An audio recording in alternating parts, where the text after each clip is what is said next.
በአንድ ወቅት ውሃ ነበር፣ የኢየሱስ ክርስቶስን እግር ያራሰ ውሃ። አንድ መነኩሴ ከሱ ጠጣ፣ ደቀ መዝሙሩ ግን እምቢ አለ። ያ ውሳኔ ግን ለዓመታት ነፍሱን ያናውጠው ነበር።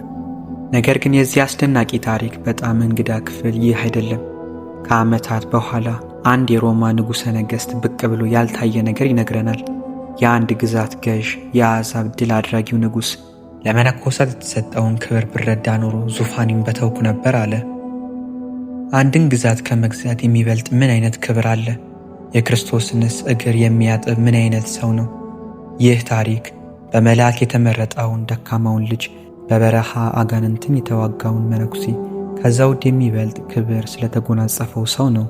ከኔ ጋር ከቆያችሁ አንድ የማሰሮ ውሃ ነገሥታት እንኳን ሊረዱት የማይችሉትን ክብር የገለጠበትን ምክንያት ታገኛላችሁ።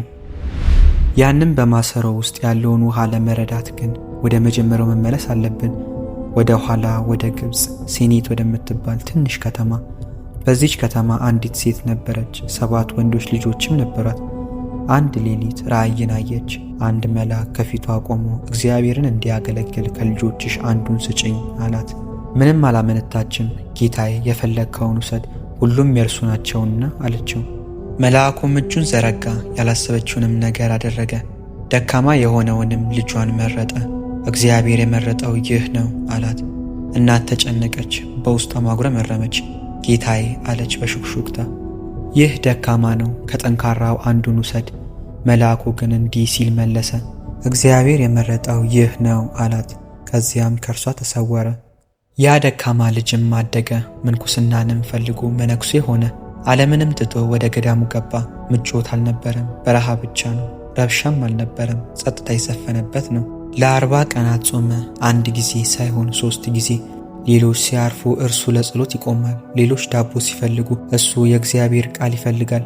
ቅዱሳት መጻሕፍት ከማር ይልቅ ጣፋጭ ሆኑለት። እናም ቀስ በቀስ የእግዚአብሔር ጸጋ እየተጎናጸፈው መጣ።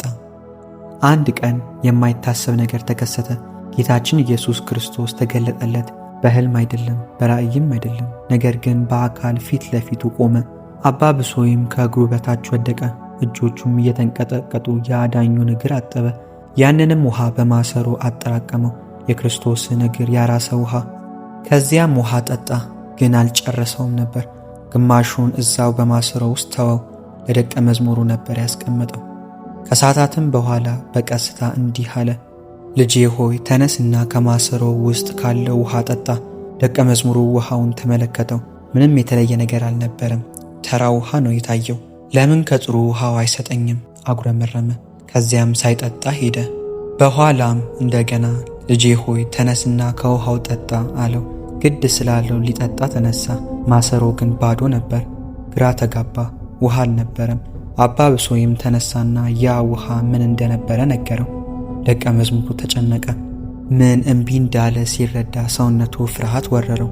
እድሉ አልፏል። ጸጋው ወደ እርሱ መጥቶ ነበር፣ ነገር ግን አመነታ። ደቀ መዝሙሩ በመንፈሳዊ ድንጋጤ ውስጥ ወድቆ ማገገም አልቻለም። ስለዚህ አባ ብሶይ እብድ መስሎ ወደሚታይ በአቅራቢያ ወደሚገኝ ጻድቅ መነኩሴ ላከው። ጻድቁ መነኩሴ ግን ሞቶ ነበር። ስለዚህ አባ ብሶይ የእርሱን በትር ሰጠው። ይህንም በትር ውሰድ፣ በላዩም ላይ አድርገህ እንዲህ በለው፣ ተነስተህ እንድታነጋግረኝ አባቴ ያዙሃል በለው አለው። በመታዘዝም ደቀ መዝሙሩ ዱላውን በሥጋው ላይ አደረገ። ወዲያውኑ የሞተው መነኩሴ ተነሳ። አባትህን ብትታዘዝ ኖሮ ይህ ድንጋጤ አይደርስብህም ነበር አለው። ከዚያም እንደገና አንቀላፋ። ትምህርቱ በጣም ግልጽ ነበር። ስለ ውሃው ብቻ አልነበረም፣ ነገር ግን የታዛዥነት ዋጋ በደንብ ያስረዳል። ዓመታት አለፉ። አንድ ቀን ያ ደቀ መዝሙር አባ ብሶይ በክፍላቸው ውስጥ ከሰው ጋር ሲያወሩ ሰማ። ነገር ግን ሲገባ ማንም አልነበረም። አባ ከማን ጋር ነበር ስትነጋገር የነበረው? አባ ብሶይ በእርጋታ መለሱ። ንጉሠ ነገሥት ቆስጠንጢኖስን ነበር አሉት። ታላቁ የሮማ ገዥ ቆስጠንጢኖስ የቤተ ክርስቲያንን እንባ ያበሰ ንጉሥ፣ የክርስቶስ አገልጋይ የሆነ ባሪያ ነው። አባ ብሶይ ንግግራቸውን ቀጠሉ። ንጉሡ እንዲህ አለኝ፣ ለመነኮሳት የተዘጋጀውን ክብር ባውቅ ኖሮ መንግሥቴን ትቼ መነኮስ በሆንኩ ነበር አለ። ይህ ንግግር እንደ ቀላል እንዳታዩት። አሁን እዚህ ጋር ነው ያልታየው ምስጢር የሚገለጠው። ንጉሡ መናገሩን ቀጠለ። መነኮሳት እንደ እሳት ሰዎች መስለው የእሳት ክንፍ ጀርባቸው ላይ ተቀጥሎላቸው ወደ ሰማያዊቷ ኢየሩሳሌም ሲበሩ አየሁ አለ። እንዴት ያለ ድንቅ ምስጢር ነው! ከንጉሥ የሚበልጥ ክብር፣ ከግዛት የበለጠ መንግሥት። ግን ለምን? ምክንያቱም የእግዚአብሔር ፍርድ ትክክል ስለሆነ ነው። ለእኛ ቤቶችን፣ ለነገሥታቱ ሚስቶችን፣ እንዲሁም ለዓለም የተዘጋጀው ሁሉ አለን። በእነርሱ እንጽናናለን። ነገር ግን እነርሱ ከዚህ ከተድላ ዓለም የተለዩ ናቸው። በሕይወታቸው ዘመን ሁሉ ችግረኞች ናቸው። ከምቾት ይልቅ መቸገርን መረጡ። ሌላውን ከመቆጣጠር ይልቅ ራሳቸውን አሳልፈው ሰጡ።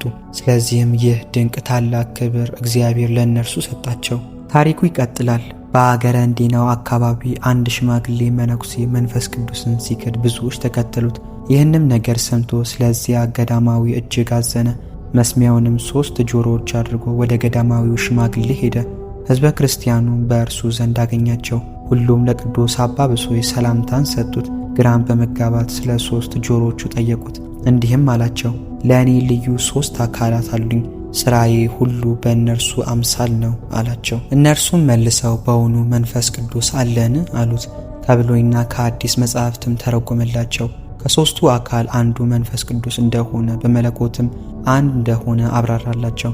አብ፣ ወልድ፣ መንፈስ ቅዱስ አንድ አምላክ። ሕዝቡም ተጸጸቱ፣ እውነት ወደ ክብሯ ተመለሰች።